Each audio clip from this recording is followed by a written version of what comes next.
taking care of your loved one at home is one thing, but taking care of your loved one when you have to go outside to a doctor's appointment, to a friend's house, to a restaurant, is a whole nother matter.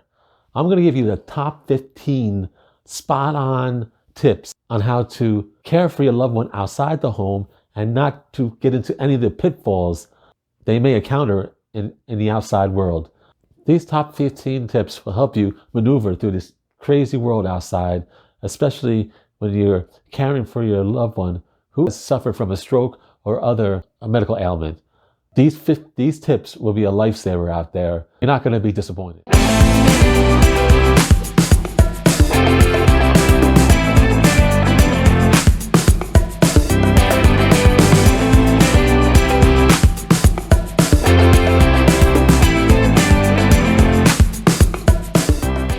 Welcome to Beyond Boundaries, stroke survivor and caregiver complete guide on the road to recovery. My name is Jeffrey, and I will be your guide on this video. If you're a returning member of our channel, welcome back and thank you for your support. If you're new to this channel, please hit the subscribe button down below in the description so you will be notified of future videos. Also, leave your comments and questions down below in the comment section in the description, or also leave them in my social media links down below in the description also. Now we'll get right to the top 15 tips on caring for your stroke survivor when going outside the home. Okay, you can be going to a restaurant, you can be going to a mall, you can be going to a doctor's appointment, going to a friend's, you can be going anywhere. I'm gonna give you 15 tips, shotgun style. Bam, bam, bam, bam. So no fuss, no muss, just gonna get right to the point, okay? Here we go. First one, start getting ready early because everything takes time. And before you know it, you are running late. Getting everything ready and putting on the braces, coat, sneakers on your loved one all take a good amount of time. So be prepared and start early. That's self-explanatory. To start early. Whatever you have to do, if you're going anywhere, if you gotta be there at 2 o'clock p.m., start at 12 o'clock. Start early because it takes time to get everything ready, all the clothes on, everything in the bag, everything ready, the wheelchair, everything, cane, everything packed together into the car, and then get your loved one into the car takes time too. So start early. First lesson. Second one, try to have your loved one go to the bathroom before you leave so you don't have to waste time going to the bathroom later. Very important. Go to the bathroom, have her go to the bathroom, him or her go to the bathroom before you leave. Right before you leave, you would rather do it because when you go outside, then you gotta go to a unfamiliar bathroom in a mall or the doctor's office or anywhere. So, and it's not always awesome handicap bathrooms also. So it could be like very small and very cramped, or it could not have handicap at all. So you gotta really think about that. Go to the bathroom before you leave, preferably right before you leave. Third one, get all your bags and equipment, i.e. wheelchair and accessories, into the car before you start leaving. Have everything ready to go, so all you have to do is put her or him in the car and then leave. So get all the stuff you need, the bags, the wheelchairs, the canes, coat, anything you need, put it in the car first. So that way everything's in the car, so all you have to do is bring down your loved one, and then she gets in the car or he gets in the car, and then you can take off. So that's it. So get everything in the car before put your loved one in the car, so it's already packed and ready to go. 4, take your time and don't rush, because that is where accidents happen. Back to number one, the point number 1, start early. Secret tip, ding, ding, ding, secret tip. When you are putting your loved one in the car, leave the passenger window all the way down so your loved one can grab onto the door where the window would be to make it easier for them to maneuver into the car. So take your time, don't rush. That's why you start early, so you have plenty of time to get everything in the car, get him or her into the car.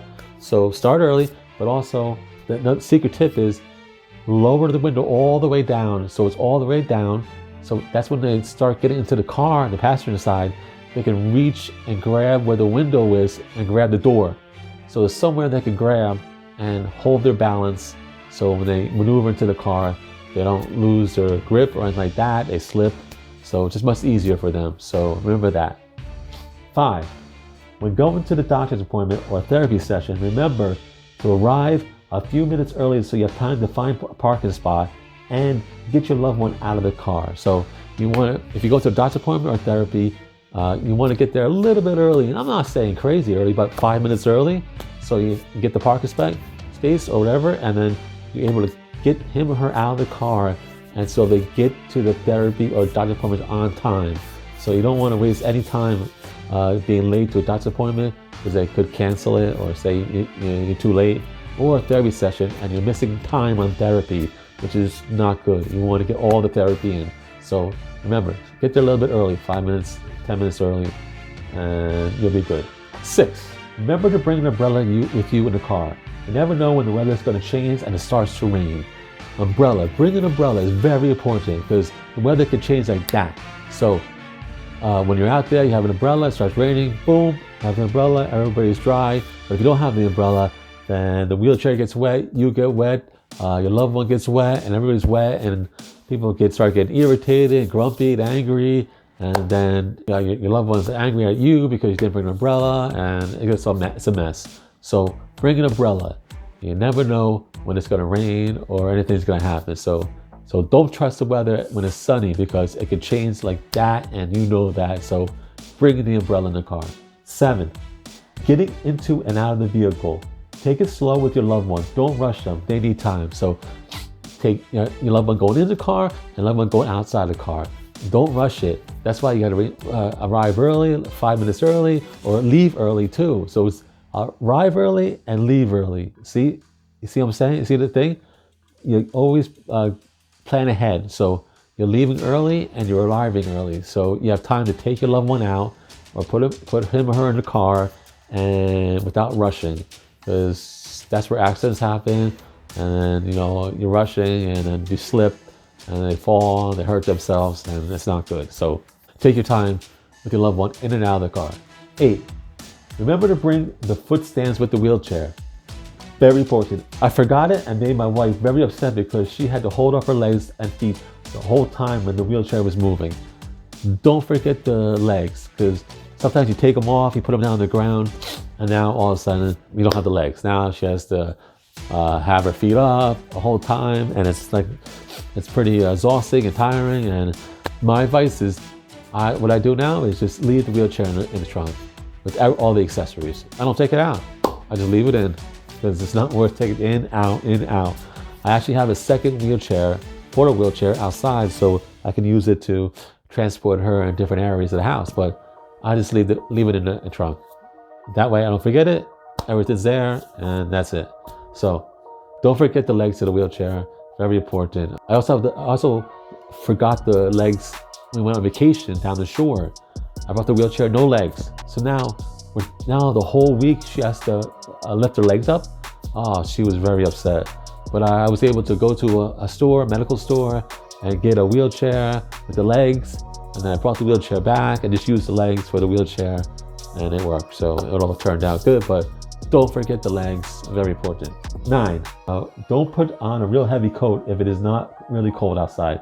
You will have to take the coat off every time you go inside somewhere, and then put it back on when leaving. So if it's not too cold, if it's like middle, or obviously if it's hot, you're not wearing a coat.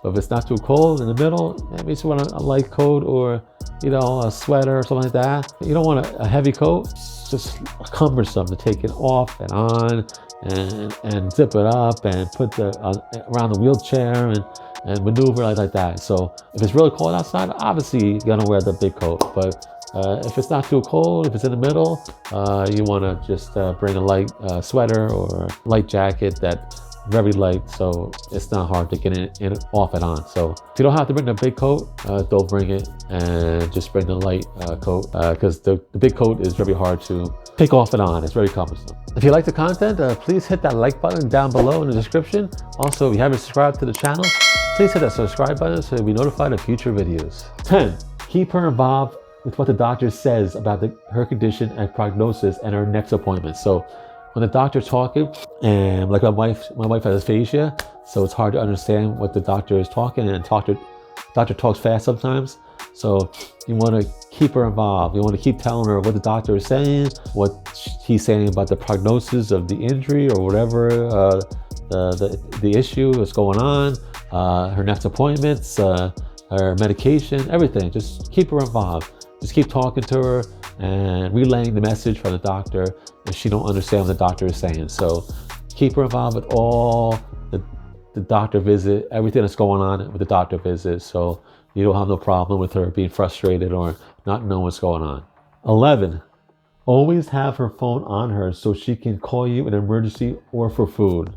So you gotta just make sure she has her phone on her, because you might leave if you're going like to a place, a mall or like that. You sit her down at a certain location, you go over to get to a location to get food. She can call you and go, wait, hold on a second. I want this, I forgot to tell you. Or just always have her phone on you, because you might have to step out and, just for a few minutes, and she might have to call you. Or, a phone is always good to have. So she can use it to call whoever, not even you, somebody else, or anybody if she needs help or anything like that. So just have her phone on her. It's really important and real practical. 12. Don't forget to bring the handicap placard for the car so you can park in the handicap spots. Just leave it in the car, then you won't have to remember to take it. Handicap placard. You need the handicap placard because you gotta have to park in a handicap spot. If you go to the mall, if you go to the doctor's office, you go to anywhere, a therapy session, you want to park in the handicap spot because it's right there in front entrance, and it's easy for her or him to get out of the car and then right to the front entrance of the location. So have the placard, throw it in there, because you don't want to get a ticket or have someone say, oh, what are you parking here for? And just keep the placard in the car so you don't forget it. So you don't bring it into the house and you leave and forget it. And just leave it in the car so you have it there, throw it in the dashboard, and there you have it, always there. Park in a handicap spot with the handicap placard and you're good to go. 13. If you have a lot of stairs in your home, it would be wise to get a stair lift. It might be expensive, but in the long run, it is worth it. Stair lift. My wife had to walk up the stairs all the time. We have 3 flights, and for like a year or so, she had a therapy session, doctor's appointments. Every time we had to leave, because we were on the top level, so she had to walk down and then walk up. And it had just killed her knees, killed her legs, and it was very difficult because the stroke damaged her right side, and it's very difficult the stairs is very difficult and painful. So, and she also her knees were damaged too, so she actually had to get a knee replacement too. So from then we're like, nah, just get the stair lift. We got 2 stair lifts, one curved and one straight, and expensive. It's expensive. It's not covered by insurance. So I mean, I know people don't have it, but if you can't get the money for it, stair lift is awesome. We have one for the curved stair lift, and then one down to the basement, to the garage, so she can get into the car. It's a lifesaver. It saves her knees, her legs, pain, back, everything. And it's easy, get on, no problems with it. Had it for a few years, no problems. They come check it every year. It's awesome, well worth the money. A lot of money, but well worth it. Get the stair lift if you can. It will save you time, headaches, and everything else. Stair lift is a godsend. She loves it. She can't do without it no more because the stairs are killer on the legs and knees, and it's just too difficult. Up and down, no way. Get on the stair lift, goes down, get off, get on the other stair lift, go down, get in the car, and that's it. Awesome. And same thing coming back. Get out of the car, get on the stair lift, go up to the first level, get on the second stair lift, go all the way up to the 3rd level, and get off, and then have the wheelchair there or whatever, cane, and then she's good to go. So stair lift, awesome, get it. 14, make sure you are getting some food after the doctor's or therapy appointment, because your loved one needs food for energy since they get tired and weak pretty easily. So right after your therapy, right after the doctor's appointment, we always do it. We go to a diner, we go to a restaurant, we go to the mall, we get the food, sit down. Sometimes go inside the mall, sometimes just go sit in the car. She eats her food and she gets she feels better. She gets a little weak from the doctor appointments and therapy. So once she eats the food, she feels much better, and it gives her energy, and it really helps a lot. So right after I would get the food, wherever you are, go to a restaurant, diner, anywhere, just get some food and you'll be good to go. So remember, food after therapy or doctor appointment or wherever you go, so she don't get too weak or anything like that. Get the food and you're good to go. Last one, 15. The most important thing is to pack that carry bag with everything you might need when you go out to the doctor's or therapy appointment. Some of the things would be tissues, extra pair of clothes just in case, a bottle of water, pen and paper, antibacterial lotion, wet wipes, pads, and tampons. Everything.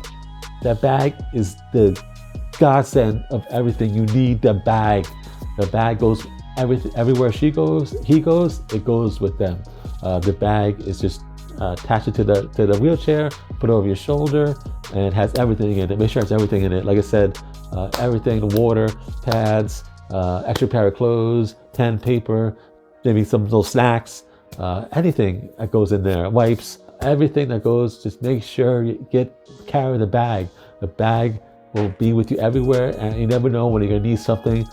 Grab it, whatever you need, and you have it. So pack that bag, make sure the bag goes with you, and never leave the home without that bag, because it's very important. You never know what's gonna happen out there, and you need whatever supplies in that bag to help you through the day. So pack that bag and carry it with you. Okay, that's it. 15 tips. Bam, bam, bang. I'm telling you, use these tips. You will never go wrong. These will help you outside. They're great tips. They will help you just avoid all the pitfalls and headaches if you use these tips. So take your loved one out, use these tips, and you will have no problems. Thank you for your support, everything you have done for this channel. I appreciate it, all the love, and I will see you next video. Thank you for watching my video. Please hit the like and subscribe button for my channel if you haven't already. And also, please watch and enjoy more videos from my channel. God bless America.